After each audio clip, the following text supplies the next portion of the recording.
দিলে মনে করেন আমার ভিতরে বমি হয়ে যায় এবং আমাকে মনে করেন হজম হয় না এটা। আর আমাকে ডাক্তার বলছে যে এই জিনিস আর কোনোদিন হজম হবে না। বাংলাদেশের মানুষের খাদ্যাভ্যাসে প্রধান খাবার হিসেবে বিবেচিত ভাত। কেউ ৩ বেলা, কেউ ২ বেলা, আবার কেউ হয়তো ১ বেলা ভাত খান। কিন্তু একেবারেই ভাত খান না এমন মানুষ দেশে খুঁজে পাওয়া বিরল।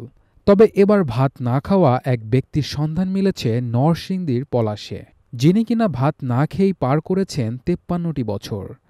ভাত না খাওয়া ওই ব্যক্তির নাম রহমত আলী, বয়স ৫৩ বছর। জন্মের পর থেকেই তাকে খাওয়ানো যায়নি ভাত, আর জোর করে ভাত খাওয়ালে সঙ্গে সঙ্গে করে দেন বমি। শুধু মুড়ি আর রুটি খেয়েই কাটিয়ে দিয়েছেন ৫৩টি বছর।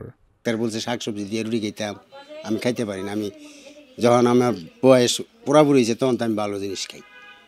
আমার খাবার আইটেম এই যে বললাম, মাছ, বড় মাছ, ইলিশ মাছ, গরুর মাংস, হাঁসের ডিম, মুরগির ডিম, মানে ফার্ম ছাড়া। জানা যায় নরসিংদীর পলাশ উপজেলার চরসিন্দুর ইউনিয়নের মোসলেউদ্দিনের ছেলে রহমত আলীর শরীরে সবকিছু ঠিকঠাক চললেও ভাত না খাওয়ার বিষয়টি শুরু হয় জন্মের ৬ মাস পর থেকে। মুখে ভাত দেওয়ার সঙ্গে সঙ্গে বমি এবং কান্নাকাটি শুরু করে দিতেন তিনি। ২ বছর বয়স পর্যন্ত রহমত আলী মায়ের বুকের দুধ, গরুর দুধ, রুটি আর বিস্কুট খেতেন। পরে বয়স বাড়ার সঙ্গে সঙ্গে মাছ, মাংস, রুটি, মুড়ি খাওয়া শুরু করেন। কিন্তু আমার ভাতের খাদ্যটা শুকায় গেছে। কোনো ডিস্টার্ব নাই, কোনো অসুখ নাই, বিসুখ নাই। এই যে আছে না মাথা ঘুরান্দা বেড়ে জায়গা, প্রেশার, এইটা আমার এটি নেই। আমার প্রেশার আছে আমার আয়তের ভিতরে, আমার কিন্তু ডায়াবেটিস নেই। এইটা কিন্তু আমার টেনশন নেই। আমার হলো রুটি লইব, আমি এইটা ভাত খেলাম না, এইটা খেলাম না, এইটা খেলাম না, এটার ভিতরে আমার কিন্তু টেনশন নেই। বর্তমানে বাড়িতে রান্না করা তরকারির ঝোলের সঙ্গে রুটি বা মুড়ি তার প্রধান খাবার।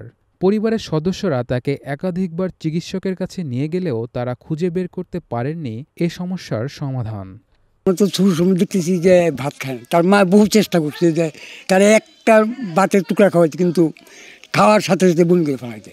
মায়েরা তারা একটু খিচুড়ি অথবা নরম ভাত খাওয়াইব, খিচুড়ি খাওয়াইতে পারে না, নরম ভাতও খাইতে পারে না। বহুত ইয়ার থেকে তাদেরকে বহুত মারপিট করছে, কিন্তু কোনো হয়েছে। রুটি ছোটোবেলায় আমি ভাত খাই কেন, ভাত ভালো লাগে না, রুটি খাই পাস।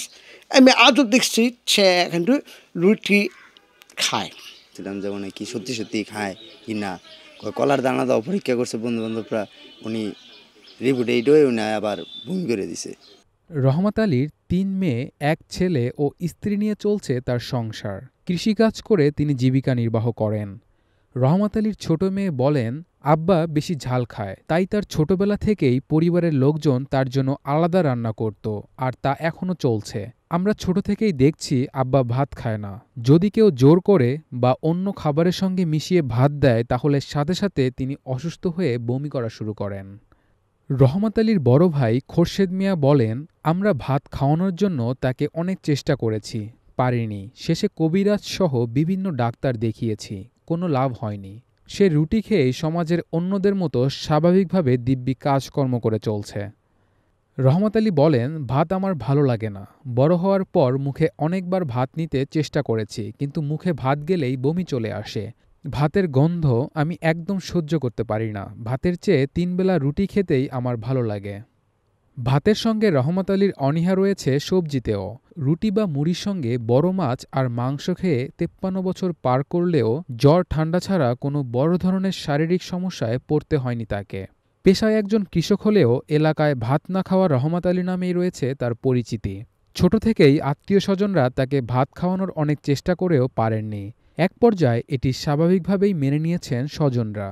এ ব্যাপারে পলাশ উপজেলা স্বাস্থ্য কমপ্লেক্সের আবাসিক medical officer doctor Abdullah Al Mamun Bappi বলেন, এখন সেই শর্করার সেটা আমাদের দেহের মোট ক্যালোরির 50% হচ্ছে যে শর্করা থেকে আসে। এখন সেই শর্করাটা অনুযায়ী ভাত থেকে না নিয়ে যদি সেটা আলু থেকে নিতে পারে, সেটা রুটি থেকে নিতে পারে, অন্যান্য খাবার তো সঠিকভাবে যাচ্ছে, যার জন্য তার সাধারণত সমস্যা হওয়ার কথা না।